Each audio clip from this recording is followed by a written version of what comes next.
Good evening, everyone. Welcome to the Weatherspoon Distinguished Faculty Scholar Lecture Series. This annual lecture has become one of the most anticipated events of the year. It was created with a gift from Van and Kay Weatherspoon, seated here in the front, to provide lectures by outstanding visiting scholars and world leaders from the fields of politics, education, business, and government. The purpose of this lecture series is to enrich the professional lives of the members of this community and to promote interesting discussion. And from the looks of this group, we're going to have plenty of that tonight, I think. Before I introduce this evening's distinguished speaker, I'd like to remind you of our next Dean Speakers event.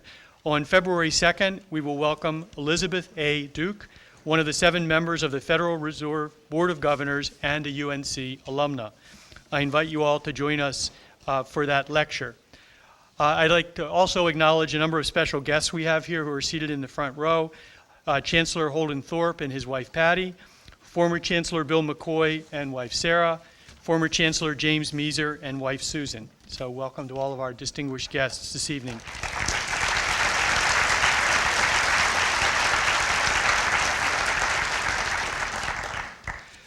Tonight we're truly honored to welcome David Brooks to UNC Kenan-Flagler. David's popular column on the op-ed page of the New York Times started in September 2003. He has been a senior editor at the Weekly Standard and a contributing editor at Newsweek and the Atlantic Monthly. He is currently a commentator on the NewsHour with Jim Lehrer. He's also a frequent analyst on NPR's All Things Considered and The Diane Rehm Show. He is the author of one of the best titles ever, Bobos in Paradise, The New Upper Class and How They Got There, which is a New York Times bestseller, and, quote, On Paradise Drive, How We Live Now and Always Have in the Future Tense. David was born in Toronto and grew up in New York City in Stuyvesant Town. He graduated from the University of Chicago in 1983 with a degree in history. Please join me in welcoming our distinguished guest speaker, David Brooks. Thank you.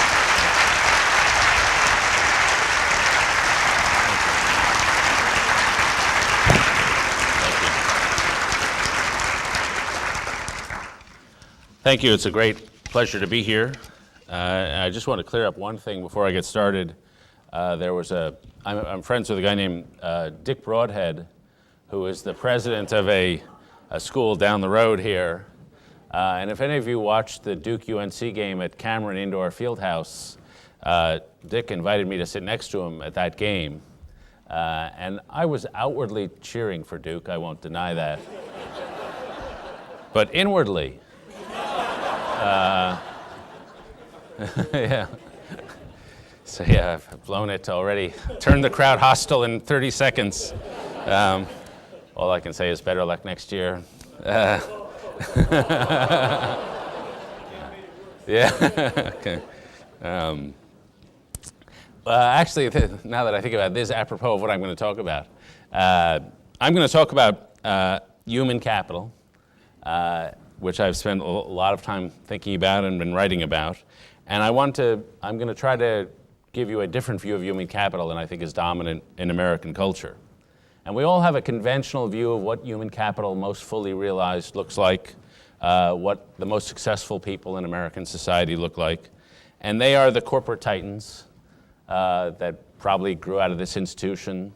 You see them at Aspen or Jackson Hole, and they've retired, and you'll be taking a hike in Aspen or Jackson Hole or a place like that, and you'll be going up a mountain, and there'll be a little guy he's shrunk down, so he's like 90 years old, and he's like 4'11", and maybe weighs 80 pounds, and he's covered head to toe in spandex, and as you're huffing up the hill, he just blows by you like an F-18, and it's like being passed by a little iron raisinette, and these are the guys who went to business school and succeeded in absolutely everything they do. And they've decided in their senior years they're just not going to die. And so they're popping Cialis like breath mints. They've got their personal trainers lugging behind them. They go to places like Davos and the Clinton Global Initiative. They take bike-a-thons across Tibet to combat the scourge of lactose intolerance. You can see them flying around the country in their private planes, carrying everything in tote bags, because when you have a private plane, you don't need luggage that actually closes. And so they, as they pass by you, you see them, and they're so grim and determined, they sort of like make Dick Cheney look happy. And so it's a certain sort of incredibly impressive, driven individual.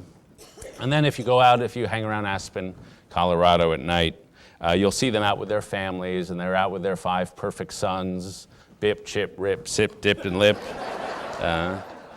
They've all married 5 women who all went to Wharton, and they all weigh less than their own children. Both of them are so slender and fit, they don't actually have thighs. They just have one calf on top of the other. And they've got perfect marriages, of course, because they're leading perfect lives. And the only tension is in their workout routines, because the men do jogging and cycling, and for some reason, upscale men in society these days only work on the muscles on the lower half of their bodies, whereas the women do pull-ups so they can wear sleeveless dresses all summer and crush rocks into pebbles with their bare hands. And so you'll see them out walking their 150-pound dogs, because now in rich circles it's become, you want to have a dog at least a third as tall as your ceiling heights. And they've got their little flock of perfect kids around them who are really good at obscure sports. Rich people in America have decided they can't compete in football and baseball, so they stole lacrosse from the Indians to give them something to dominate. And they all go to school where all the kids are perfectly ethnically diverse. So half the kids will be Jewish and Chinese, different parents. One will be Dominican and Russian. They've got an after-school clubs for the people who are half Navajo and half Norwegian. And so this is sort of upscale America, and they've achieved sort of a genetic miracle, these old guys have, which is that their grandmothers look like Gertrude Stein, but by marrying a succession of incredibly beautiful people, all their granddaughters look like Halle Berry. So this is sort of a perfect transition they made. And this is one version of how success happens in America. And it's the tradition we think of when frankly many of us raise our own kids. It emphasizes things like getting good grades, getting high SAT scores, going to elite colleges and universities, acquiring professional skills, reading how-to books, reading decision-making strategies, and then succeeding in life through a series of wise and rational decisions. And this is sort of the hard side view of human capital, which emphasizes things that we can measure and count, things like IQ, achievement scores, grades, and the things that are measured in a corporate human capital report or human relations report. And all of this hard side view of human capital, the stuff that we in politics talk most about, is based on a conception of human nature, which is that human beings are essentially rational creatures, utility maximizing creatures who respond in reasonably straightforward ways to incentives. And there's a conception of human beings that really is descended from the French Enlightenment. The idea that we're reasoning creatures and that we thrive to the extent that our reason and rationality can conquer the passions and control our emotional lives so we don't get carried away. And that is sort of the dominant ethos in our society and the way we raise our kids. There was a different Enlightenment, and this was the British Enlightenment. And the British Enlightenment was led by people like David Hume and Adam Smith and Edmund Burke, and they had an entirely different view of human nature. And their view was not that reason is strong, but that reason was weak, and the passions, or what they call the sentiments, are strong. And not only are these strong, they said, the emotions are actually more intelligent than reason. And what matters in society is not how we train our minds in the classroom, but how we train our emotions with institutions, practices. And now we're in the middle of this revolution in consciousness in this society. We've learned more about the human mind in the last 30 years than we knew in the previous 3,000. And one of the upshots of this research is that the British Enlightenment was more accurate than the French Enlightenment. They were primarily products of our emotions, and were primarily products of things that are happening below the level of awareness. And if you took all the work that's been done on the human mind in the last 30 years, a large chunk of it is investigating processes that happen below our awareness. So, for example, the human mind can take in about 12 million bits of information a minute.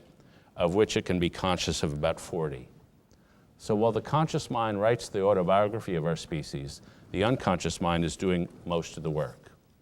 And the unconscious mind is not only below the level of awareness, it's a different way of seeing. The conscious mind is logical, linear, and linguistic, the sort of things you can write in an essay.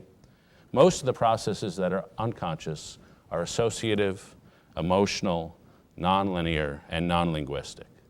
But I think one of the things we're finding is if you want to know why people succeed, if you want to know where human capital really lies, you now have to look at these emotional processes, more than just the things we can measure like degrees or GPAs, or the things that most of us talk about in the policy world. So I'm really going to talk about what it means to educate the emotions. Now, I am a middle-aged American man, which means I'm not the most emotionally tuned person on earth. There's a famous, though I think apocryphal story, a brain scan story, where they took a bunch of middle-aged guys and they wired them up to an fMRI machine, and they had them look at a horror movie, and then they had them describe their feelings toward their wives. And the brain scans were absolutely the same. It was just sheer terror in both circumstances. And so I sort of know what that feels. Coming to hear me talk about emotion is like coming to hear Gandhi talk about gluttony. It's just not something I'm natural at. But you go with where the evidence is. And so the evidence really suggests that you have to pay attention to the softer side of human capital and how people develop. And to try to illustrate this, I'm going to try to tell you a story, what I call social science performance art, with characters to try to illustrate how people actually grow and develop and the ways that our society is really blind to. And so I'm going to talk about a young girl who was, in the tradition of my story, half Chinese and half Mexican-American, who was born to a woman named Julia. Her name was Erica. Now, when Erica was 1 hour old, she opened her eyes and made visual contact with her mother.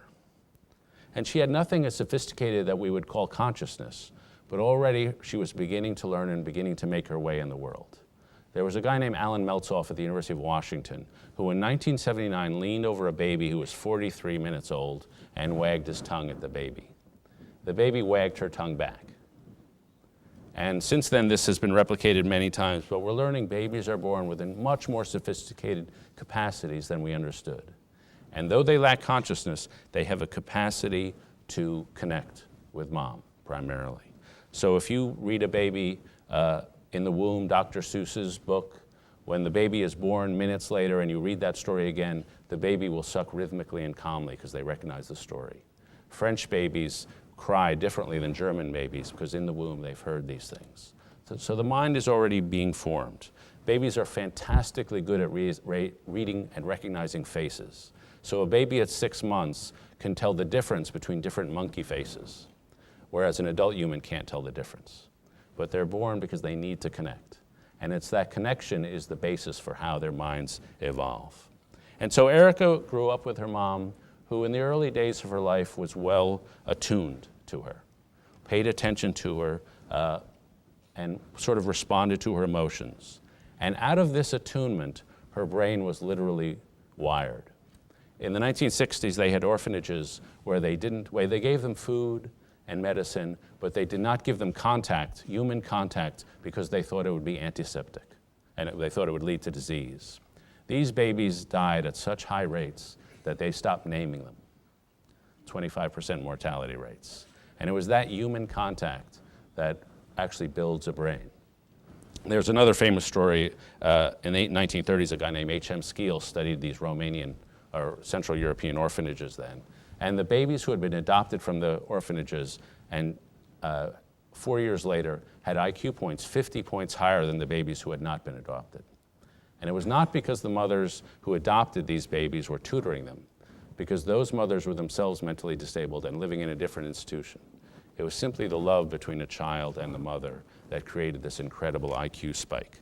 And so Erica had this advantage early in life. And because her mother was attuned to her, she also had something else which the scientists call secure attachment. Babies who have secure attachment are those who know when they send a signal, it will be received. And in the United States, about 55% of Americans have what they call secure attachment. And scientists at the age of 18 months can take a look at the attachment styles of babies and, according to a University of Minnesota study, predict with 77% accuracy who's going to graduate from high school. Because if you can attach at 18 months, you'll know how to use a teacher as a device for learning. About 55% have this secure attachment. Another 20-odd% have what they call avoidant attachment, which is they send a signal but it's not received. And so these babies don't know how to use adults as tools. And there's a great description I read about a baby who is avoidantly attached going into a classroom, like a sailboat going into the wind, trying to go up to teacher, but not knowing how to do it, and sort of standing with her back to the teacher and trying to make contact, but not knowing how to do it. Babies who are avoidantly attached will do much worse in life. And at 18 months, babies who are diagnosed as avoidantly attached, at age 70, will have 1 or 2/3 fewer friends than people with secure attachments. These are models that don't necessarily determine a life course, but help importantly shape a life course. The third and frankly worst category are people with disorganized attachments, with no order to their lives. And people who have disorganized attachments at 18 months, unless something else happens in their life, have much harder times in life. But Erica was lucky enough to have a secure attachment, and she knew how to use adults. The second thing Erica had at an early age was the ability to know that actions have consequences. My favorite social science experiment of all time, which many of you probably know, was done by a guy named Walter Mischel, who's now at Columbia. It's called the marshmallow experiment. And for those of you who don't know it, Mischel, when kids were 4 years old, put a marshmallow on a table, left the kids in the room and said, I'm going to leave you this marshmallow. If I come back in 10, 15 minutes, if you haven't eaten the marshmallow, I'll give you 2 marshmallows. And so Michelle shows me videos of the kids trying not to eat the marshmallow. There's like a little girl banging her head on the table, trying not to eat the marshmallow. There's a little guy, at one point Michelle's using an Oreo cookie. The little guy picks up the Oreo, carefully eats out the middle, and carefully puts it back. That kid is now a U.S. Senator. But the scary thing was that the kids who could wait 7 or 8 minutes or 10 minutes, 20 years later, much higher college completion rates. A lot of kids can wait no time. As soon as Michelle leaves the room, they pop the marshmallow in the mouth. And those kids have much higher incarceration rates and much, much higher drug and alcohol addiction problems. Because by age 4, some kids have grown up in a home where actions lead to consequences, and they've learned strategies to control their impulses, mostly by pretending the marshmallow is not a marshmallow. They learn to look away. And kids who can do that at age 4 will find school easy. Kids who haven't been able to do that will find school frustrating, and they will do worse. And so these are things we don't think of as part of human capital, but these are the building blocks of doing well in society. Erica was lucky enough to have all this, because at an early age, her mom was well attuned to her. But when Erica was about 10, her mom suffered the beginning of a series of depressions. And she would tape shut the windows, she would stop showering, she would self-medicate with booze and drugs, and their lives began to spiral downward. And Erica had to learn how to shop for herself in the local bodega to feed herself bologna month after month. She had to adjust to these new neighborhoods where social norms were different. She had to learn at a very early age to check her mom into the hospital when need be, and to explain to her friends that it was asthma. And she was in worse neighborhoods. And in worse neighborhoods, the social norms surrounding you are different. Among one of the things, they're much quieter. Middle-class homes have on average, a child and a professional parent hears on average 487 words an hour. A child in a welfare family hears on average 178 words an hour. So over the course of a normal childhood, that's a difference of 32 million fewer words. And that we don't think about, but that too is part of human capital. There are also different standards of what's going to happen in society. People in high school educated are twice as likely to be obese, twice as likely to smoke, much less likely to plan for the future, and much, much more distrustful of those around them. And so Erica was spiraling down with her mom. But she had one heroic insight when she was about 12. And this is a key finding of the research, is that you can't save yourself. You can't control your own mind enough to actually turn your life around yourself. the best you can do is try to put yourself in a different environment and let the environment cue you to behave in a different way. And so, but Erica intuitively understood she had to change her environment if she was going to change herself. And that the way you change your attitude is to change what you do every day. And there was a school in the neighborhood called the Academy. And the Academy was a charter school, and all Erica knew about it was that the kids there wore uniforms, they got food there, and they had excellent basketball courts that she could see from the playground. And she decided she wanted to go to the Academy because she liked the uniforms. So she hung around, she met some of the kids, and she just wanted to get in. And so one day when she was about 12, she heard there was a meeting for some of the big shots in the Academy going on inside. So she sneaks into the school through a back door when some students came out to go to the gym, and she wandered around the school and found a big room, and she burst into it, and there was a table there, and there were about 25 adults sitting around the table. And she interrupted the meeting that was going on, and she said, "I want to go to your school next year." And they were startled that she was in there, and they demanded, how'd you get in here? And she repeated, "I want to go to your school." And they kept saying, "No, no, no." And they said, "Well, we have a lottery to get in this school. You can't just barge in here. We have a lottery, you apply your name, you have a chance as much as anybody else." And she said, "That's just another way of saying no. I need to go to your school, I need to go to college, I'm not leaving till you let me into your school." And they screamed at her, and she screamed at them. And she refused to leave. Now, on one side of the table, there was a big fat guy who was the hedge fund manager who largely funded the school. And he pulled out his Mont Blanc pen and he wrote something on a piece of paper, folded it up, and slid it across the table to the principal of the school. And the principal opened it up and read the piece of paper, and on it it said, "Rig the fucking lottery."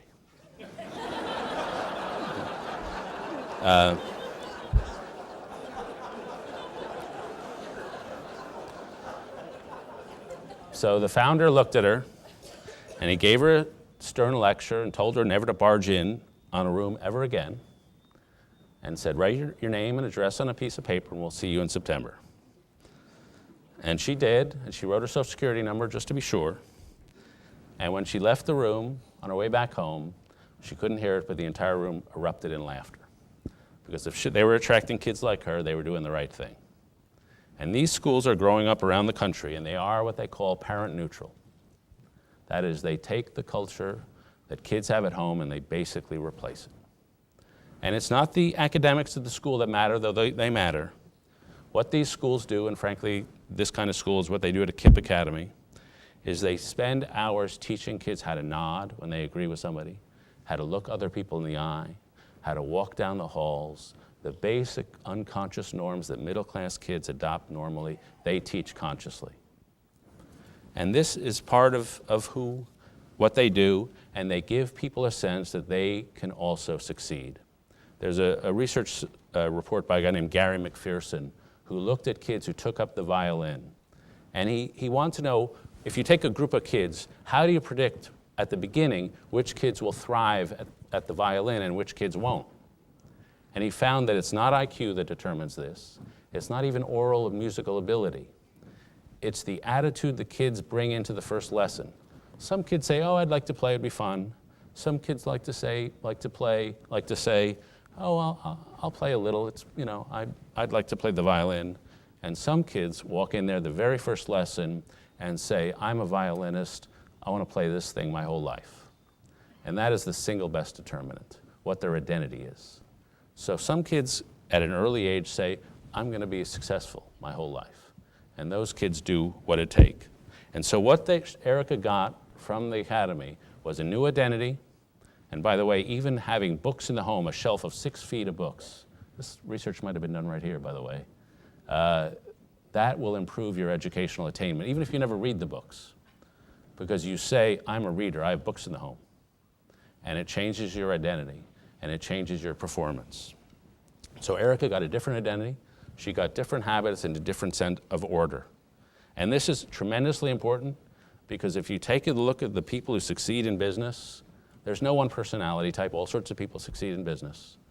But the traits that are most commonly associated with success are execution, persistence, and organization. Sort of the to Jim Collins' good to great traits. Not the Jack Welch traits, so that can obviously work, but it's that boring person who does something right and does it over and over again. So Erica went off to college, and she went to a fine school and was around middle-class kids, but because of her upbringing, she had a different attitude. She felt slightly different than everybody else around her, because they all came from a middle-class backgrounds where everybody basically acted, from her point of view, in predictable ways. But she was around people who dropped out of high school when all the incentives were against it. She was around people who got pregnant when they shouldn't have. And she understood that people often behave in ways that defy logic because of deep things that are happening inside, and therefore she was always conscious of these deep forces that could screw up your life and change your life, and the power of those deep inner forces. And so when she went to, say, business school, she knew that a lot of the models that predict behavior are partially true, but there's a lot of things going on in the mind which are counterintuitive and illogical that are happening below the level of awareness. Now, smart retailers are completely aware of this. Grocers put fruits and vegetables in the front of the grocery store because they know you'll feel so good about buying a carrot that you'll then buy a Twinkie later on in your visit. Restaurateurs know this. They know that people who in large parties eat more. So if you're dining alone, you'll eat this much. But if you're dining with one other person, on average, you'll eat 35% more. And if you're dining with 3 other people, you'll eat 75% more on average. And so in many ways, we're players in a game that we don't understand. And so, there are all these forces going through us. One of my favorite pieces of research is that people named Dennis are disproportionately likely to become dentists. People named Lawrence are disproportionately likely to become lawyers. And it's possible, now that I'm here, that people named Dean are disproportionately likely to become deans.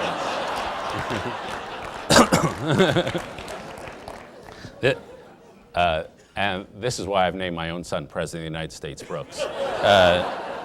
But research was done by the University of Buffalo. People, we like what's familiar, so we gravitated toward it, even the familiarity of a name. There's other things that change the way we behave that Erica was attuned to when she went into business. That we're informed, and our choices are informed by information cascades, what the behavioral economists call priming and framing. So one study took people to a pool table store, and on some days they had people, the salesman showed the pool table customers the cheapest tables first and then went up to the most expensive. On other days they did the most expensive first and then down to the cheapest. So the people who were shown the most expensive first spent nearly twice as much on average, because their brains were primed to think most expensive, that's more or less what I should pay. That's why when you go to the wine store, they have the wine bottles for $120. Not because anybody buys it, but because it makes you buy a $40 bottle of wine or a $30, or some of you at $9, but still. So there are other oddities. In New York City, they had a law forcing fast food restaurants to post the caloric content of their meals. After they did that, the consumption levels actually went up, not down. I'm not sure why that happened, actually. If you put a sign that says limit 8 per customer, people buy more, not less, because they think, oh, 8, I'll buy 6. Andrew Lo, this is on financial traders, Andrew Lo at MIT measured the dopamine levels in traders' minds after 3 up days in the market. Basically, they were so drunk on dopamine, they thought they were responsible for everything. And all these things are happening inside your mind. And Erica, because she was aware of that part of her mind, and that the way it could help you and screw you up, was aware of that and had a more sophisticated awareness of the market.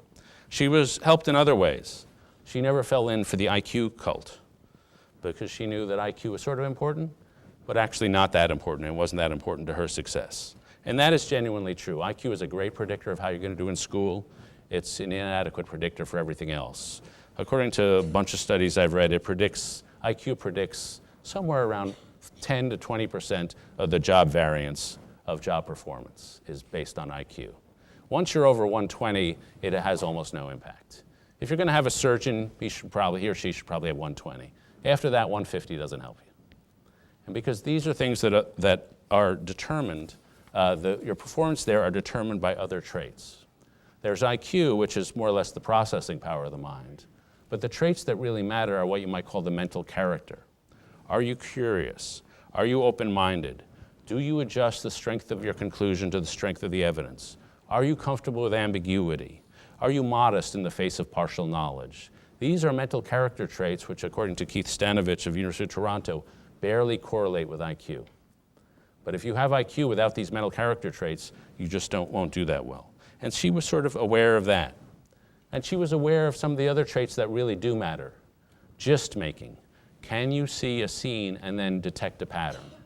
That also is not correlated with IQ, but some people can see patterns and some people cannot. If I asked you, where's the door to this auditorium, all of you could pick it instantly. If I asked a computer that question, it would take minutes of hard grinding, because a computer doesn't know what door is. It has to calculate. But we all can take a gist. Oh, I basically know what a door is. I know where doors are likely to be. Similarly, if I took any kid who's 4 years old and I said, can you imagine yourself as a tiger? Well, yeah, they could all do it. No computer could come even close to doing that, because you have to take a concept I, a concept tiger, and you have to blend these two things together. That is a phenomenally complicated thing to do. We'll only do it easily because it's happening below the level of our awareness. But that too was tremendously important. Basically, Picasso's career was built on taking two identities and blending them. He took Western art and African masks, and he blended these two idea spaces, and that's called creativity. And so these are some of the other things that happened. The other final thing that Erica had, which was so important to her success, was the ability to work with other people. And this too does not correlate with IQ. Having a high IQ does not predict at all marriage success. It does not predict at all social success or parenting success. But most people in most companies work with other people. And that's simply because working with groups outperform individuals. If you give people difficult tasks, the groups will outperform the individual every time. If you give two different kinds of groups different tasks, one group that meets face-to-face and the other group that communicates electronically through email, phone, or something else, the group that meets face-to-face for 10 minutes will crush the group that meets electronically for 30 minutes, because most communication is nonverbal. In fact, the groups that meet electronically tend to just break apart before they solve the problem. And so all these things are part of social interaction. Groups have IQs. They can give a group an IQ test, and the group will produce a score that is consistent across time. But the group IQ test is not related to the average IQ of the members of the group. It's not even related to the IQ of the smartest people in the group. A group's IQ score is related to the emotional sensitivity of the people within the group. If they have a conversation, how frequently do they take turns? And so these are social skills, not intellectual skills. And so she was sort of aware of this. And because of that, she was attuned to other people. And she could succeed in an area where there was a sense of groups. And the final thing she had was the ability to avoid overconfidence. And this, in the world of the hard version of human capital, is the besetting sin of people who rely overly much on reason. We are naturally overconfidence machines. 95% of college professors say they're above average in their teaching skills. Time magazine recently asked Americans, are you in the top 1% of earners? 19% of Americans are in the top 1% of earners. A researcher named Paul Schumacher and Edward Russo gave tests to executives to measure how much they knew about their own industry.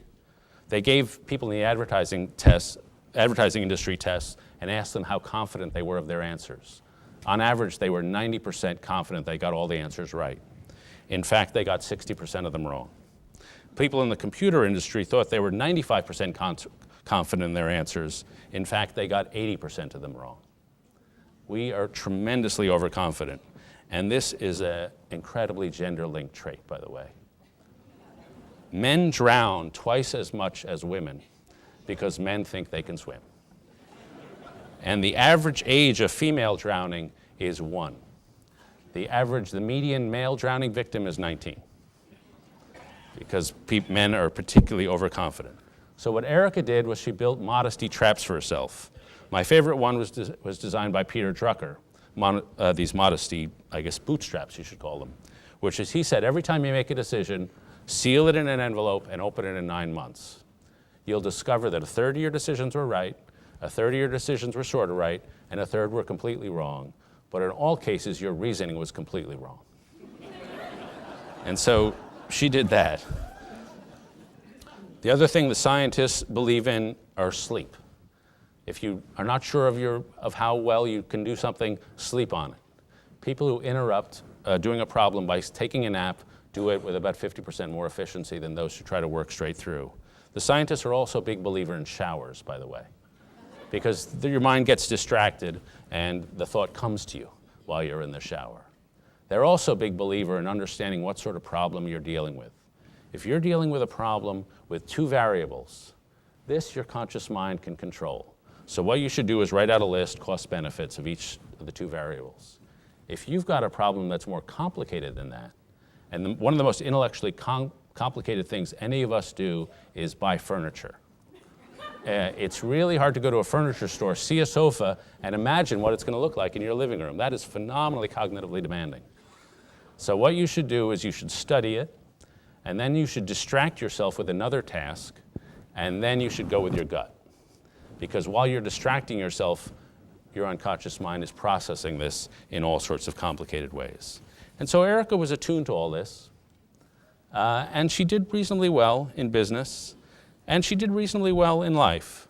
She met a guy one day on a blind date named Harold in front of a Barnes & Noble, and she saw the things she liked in Harold. He was 6 foot, and since each inch of height in America correlates to $6,000 a year in income, she valued that.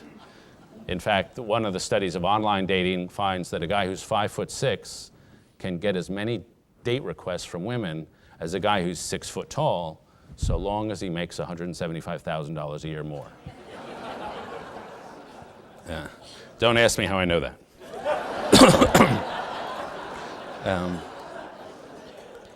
But she met this guy. They got along. They felt a sense of harmony. And this more or less happy marriage increased her happiness incredibly. Getting married produces the same number of happiness gain as earning $100,000 a year more. Joining a club that meets once a month produces the same happiness gain as doubling your income. And so things were meshing. Things were, through the course of her life, she made friends, she established relationships with work, and she paid attention not to the individuals, but to the quality of relationships between people. And she had a very satisfying and flourishing career. And late in life, she bought a home in Aspen with all the other guys who were walking up hills, although she wasn't quite one of them. And she would sit out on the porch toward the end of her life and going through the memorabilia she'd collected over the decades. And when she was about 80, she came across a picture of herself when she was 6 or 7. And it was a picture of herself atop a playground slide that somebody had taken, I guess her mom, when she was, about this age. She was wearing mittens and a blue coat.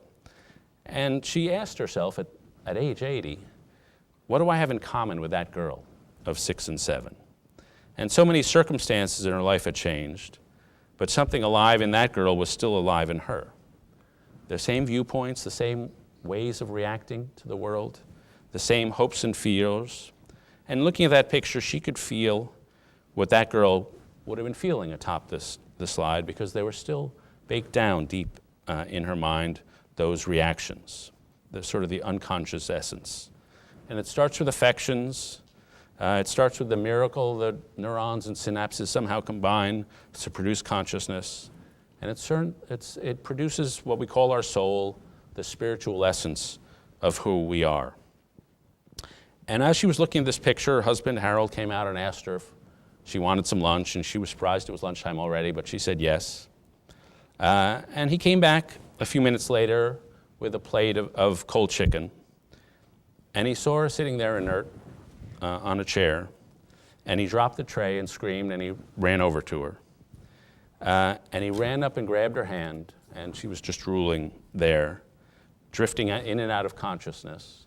And he ran to go to the phone to dial 911. But she squeezed his hand, so he stayed there with her. And at that moment, she was sort of drifting in and out of consciousness, and images were flowing through her head not in the linear way that we're used to in normal life, but in an associative way. So there would be images of her front stoop, of a day at the beach, of her mother washing her hair in the sink. And she was sort of vaguely aware of Harold out there, and she felt incredible sympathy for him. But then as her consciousness wavered, all the normal categories of life fell away, along with her awareness of herself. And when she lost awareness of herself, she also lost awareness of death. And at the end, it was like it was just as she was born. Not a conscious sense of herself in the world, but a series of direct sensations, of living immediately in these sensations, of being a creature in these sensations. And we all sort of inherit a river of information that stretches back thousands of years, that we inherit through genes, that we inherit from thousands of years later from religion, from culture, from friends, from education, from the people around us.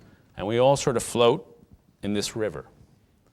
And at the end, in the final moments of her life, consciousness was gone and she was just floating in this river of neurons and firings and sensations, which was active as anything, but is deeper than what we're consciously aware of most of the time.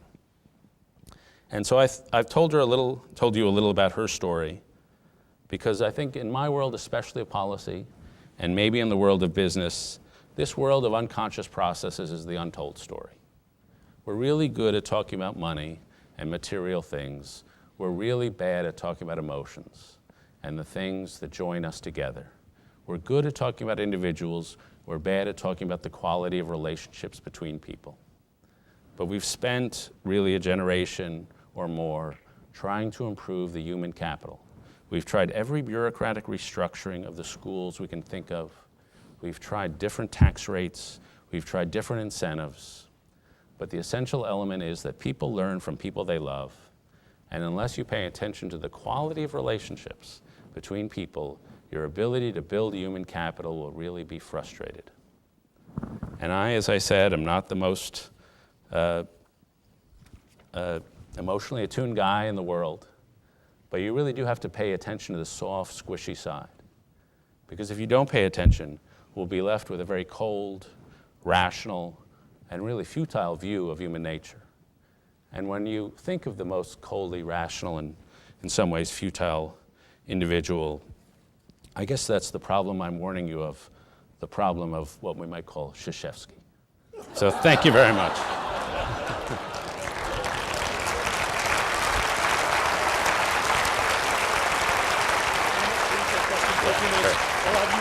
Okay, thanks.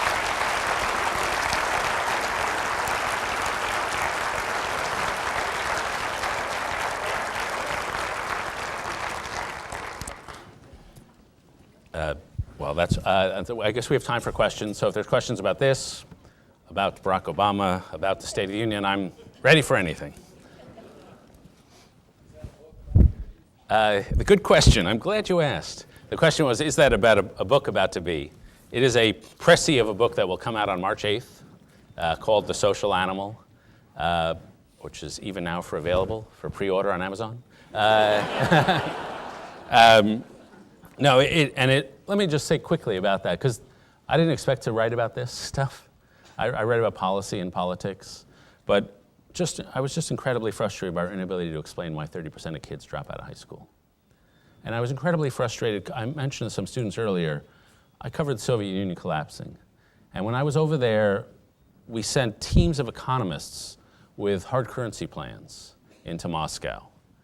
And I used to think you could go into the men's room of a hard currency restaurant and then come out into a restaurant and say, hey, did anybody leave a privatization plan in the restroom? And everybody in the restaurant would be going like this, because they all had them. And yet, what the Soviet Union or Russia lacked was social trust, the ability to work together, because 70 years of communism had destroyed the natural bonds between people. And so we got that wrong. And then finally, I once asked somebody in the Bush administration, didn't you get the culture of Iraq wrong? And they said, well, I don't really believe in culture. You change institutions, you change the society. And that too was wrong. And so we've had a series of failures, all based on this unwillingness all based on a shallow view of human nature. And so I sort of got into this world and this book that's coming out really because of my own investigation, what is the deeper world of human nature? And as we have these policy problems, we have this other world over here, the world of neuroscience, behavioral economics, neuroeconomics, psychology, sociology. They're peering into there. And so basically I wanted to take that world and bring it into my world. On the aisle. Thank you for the speech. I feel like your speech was something you would hear like in a women's studies class 10 years ago. So what could you say about the fact that it is sort of reactive, but it's something that isn't new to the world, but maybe is new to politics and business and economics? Right. Like, why is it going to be better accepted from coming from your mouth? Yeah. Well, there are a couple gender-linked things. Most of the brain is not gender-linked. Most our male and female are more or less work the same way. But there are certain things which are. Another favorite experiment, which I didn't mention, was done in a place called the Manel Center. They take gauze pads and they taped them under people's arms. And they had some people watch a horror movie and some people watch a comedy. Then they took off the gauze pads and asked other people to sniff them, presumably well paid. And the question was,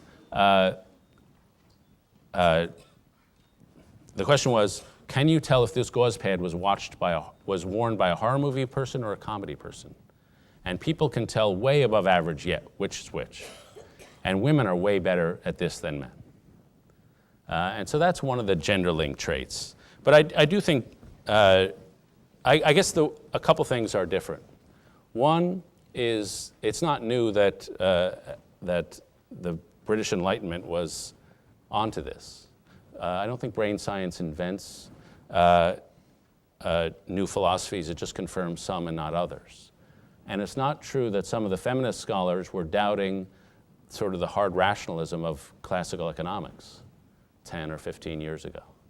But I do think that what is new is, one, being able to trace exactly how this is working in the brain, and two, the application by researchers in a whole array of fields to these emotional processes, to public policy problems, to business problems, to other problems, and now measuring it sort of in the real-world laboratory. I mean, just one final thing on this. I do think that something fundamentally important changed. There are certain moments in intellectual history where something switches.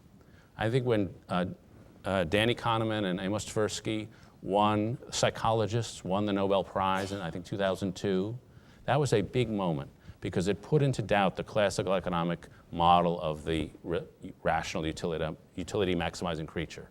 Another was the work about in the early 90s of a guy named Antonio Damasio and Hannah Damasio, husband and wife team. And they had a patient famously named Elliot who had lost the ability because of a stroke to register emotion. And you would think this hyper-rational person would lead a good life. But he screwed up everything. He couldn't keep a job. He couldn't make an appointment. At one point, this was another patient with a similar problem. Damasio asked him to come back next Tuesday or Wednesday for a meeting. And the guy spent 30 minutes weighing the relative merits of Tuesday versus Wednesday. And he couldn't make a decision. Damasio sat there for 30 minutes watching him. And finally, Damasio said, "What about Wednesday?" And the guy said, "Fine." And out of this, Damasio has a theory called the somatic marker hypothesis, which is that what emotions do is they allow us to value things. And if you don't have those emotions, you can't make a decision because you don't know what's valuable. And that took emotion, which had been off in the sidelines, and put it right at the core of a lot of series of bits of research. So I guess I'd say what's evolved is the application of a lot of the knowledge which is ancient. Ma'am. Yeah.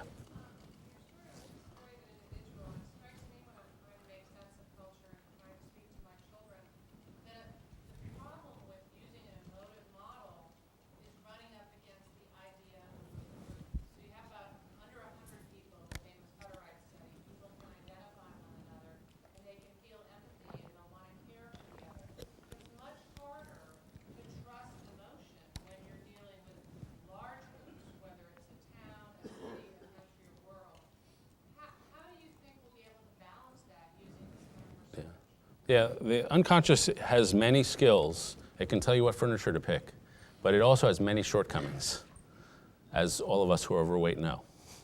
And one of the shortcomings is a tremendous ability to be emotionally sympathetic to people in our group and incredibly unsympathetic to people outside of our group. And so there's a neuropeptide called oxytocin, which you get when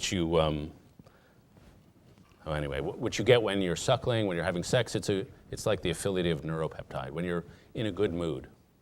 When you see somebody in your group, in your ethnic group or some other group, hurt, you feel, and they can measure this with the chemicals in the brain, that you feel a sense of sympathy. When you see somebody outside your group getting hurt on a video, nothing happens. And so there's the famous concept of the circle of concern. But I guess the story, there are weaknesses. And I think one of the values of the research is that we can be aware of the weaknesses and try to affect them. And so one of the practical effects, by the way, is we still have curricula that says moral problems are essentially problems of abstract reasoning and moral quandaries. If we teach kids how to reason through moral quandaries, they'll be able to think better about morality. But that's not how morality works. It's an intuition. It comes up intuitively. But you can tell people stories that will change their behavior. So in the Holocaust, there was a woman who was about to get thrown into a well by some Polish villagers. And another woman came up to them and said, "She's not an animal." And they stopped. And it was just that she evoked a different set of associations. It's a human being, not an animal. And that's the way you actually change morality. The folks at Alcoholics Anonymous understand this. So that's the flaws and weaknesses. I thought you were going to go into the Amy Chua direction, who, by the way, she's somewhat getting a raw deal because her book is more self-mocking. This is the Dragon Tiger Lady, whatever her book is called. But she focuses almost exclusively on the hard capital, on the tests, on the grades, on the musical ability. She won't let her kids do play dates and sleepovers. And I wrote a column recently saying, you want a hard cognitive demand? Sitting in a classroom is nothing. Going to a sleepover with 6 14-year-old girls. Now that is difficult, as any of us who have teenage daughters can tell you. And so that was, anyway. So there was a gentleman in a red sweater in the middle. Do you have any measure for emotions? Myers-Briggs was one which was used last year. Is there anything to replace that? Yeah, that's a good question. I can say maybe people in the field have it. I haven't read it one. And I guess one of the things I have read them say is it's not a question of who has emotions. We all have them, but the emotional pathways of expressing them, of letting them out. And we all know people who are temperamentally. One of the things, if any of the students here are single, and you're seriously thinking about a long-term relationship with someone, one of the things I highly recommend, and I forget who recommended this first, maybe a guy named Michael Gazzana goes at it in California. He said, startle your partner. Come up behind them and go, and see how they react. The startle response is a very good predictor of how furious they'll get when you piss them off.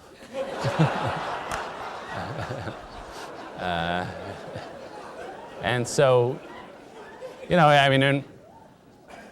my world, I cover politicians, and they're all emotional freaks, obviously. But I'll tell you one quick story apropos of this, just to illustrate the incredible range. I have a colleague who was in the White House interviewing somebody just for a story, and it was like midnight. It's David Axelrod's office, and it was midnight. He was just trying to nail down the sequence of events to write a story, and President Obama came in, and the colleague said, well, since you're here, Mr. President, can I just ask you the sequence just so I can get it right? And the president said, no, and he left. A similar circumstance had occurred with Bill Clinton many years before, and my colleague was there till 4 a.m. listening. And so you have two people in similar jobs with very different emotional registers. But I don't know how you measure. I do know that there's a guy named Jerome Kagan who at a very early age will register temperament. And basically it's not a direct line through life, but he calls it a leash. Someone who has a high risk, a taste for risk at a very early age may drift back down toward the average and may go up, but probably will not go all the way down. We have certain innate temperaments. But beyond that, I'm not sure I've come across a measure. Sir? Can you comment on what you think is the status of the charter school movement these days? Yeah. Well, it's the charter school movement is struggling and yet growing. You know, when you look at the measures of charter schools in the aggregate, I would say the results are a little frustratingly modest. Like most social reforms, if you look on the aggregate, you don't get a lot. And that's basically, as I indicated, because the structure of a school doesn't deliver you anything. All that really matters is the relationship between the student and the teacher. And so getting quality teachers is what matters. It doesn't matter whether it's a public or a charter. But some charters, what they call the no excuses charters, like the KIPP Academies or the Harlem Children's Zone, which was featured in this Waiting for Superman movie, they have an ethos, which is a culture. And those charters really do present results. But they are incredibly costly because they're not just teaching kids math and reading, they're teaching them a whole culture. And the school day lasts from 8 in the morning till 7 at night. And they're giving them an ethos. My son interned in one. It's like the Marine Corps almost. They're walking in straight lines. When they go into a classroom, the classroom is not 213, 214. The classroom is named after the college the teacher attended to get them thinking about college. The graduation rate, when they say, what year are you graduating? Say they were a senior this year. It would not be, I'm in the class of 2011. It would be, I'm in the class of 2015. Because when they say graduation rate, they mean it's the year you're graduating from college. And so it's a whole life changer. They have chants in the morning. Who is responsible? I am responsible. What do we do? Hard work. I mean, it's a whole lifestyle. And that stuff works, but Jeffrey Canada, who did the Harlem Children's Zone, laid off for the first 3 years of his school 60% of his teachers. That's just not going to happen everywhere. And so it's just hard to do. But the crucial thing, and all the research now is, I think we're now really coming to the conclusion of this, is that the quality of teacher matters. It's better to have a great teacher with 35 students than a bad teacher with 15 students. And it's better to pay the good teachers more and get rid of the bad teachers, or if you can't change them. And so I'm really optimistic about education reform because we're getting to the nub after all these years of trying to restructure. So I'm more or less optimistic. But it'll take a lot of failing charter schools to go away before we learn. In the back, sir. Given the tenets of your talk and also the results of the experiment, I'm sure you're familiar with where an elementary school teacher took children and said brown-eyed children are bad and inferior blue-eyed are good. And within a very short period of time, there was a tremendous ranking of those kids. What do you think the prospects are of anything useful coming out of our conference? That's actually a very good question, because that experiment really does apply to Congress. There's another one called the Rattlers Cove experiment, where they took a bunch of kids with very homogeneous backgrounds, and they divided them into two teams. I think there was the Rattlers and the Eagles. And these were like 12-year-old kids. And within like a few days, they were brawling. One of the teams had developed a very vulgar culture with a lot of cursing. So the other team developed a very pure culture with no cursing. And after like a week, they were putting rocks into their socks and swinging around at each other. And this is exactly the dynamic of partisanship in Congress. There are a lot of things that contribute to it, like redistricting and fundraising and the interest groups. But basically, it is a psychological dynamic they're caught in. And none of them individually are happy with it. But they are caught in a dynamic where loyalty to the team matters most, and they lose a consciousness of who people are on the other team.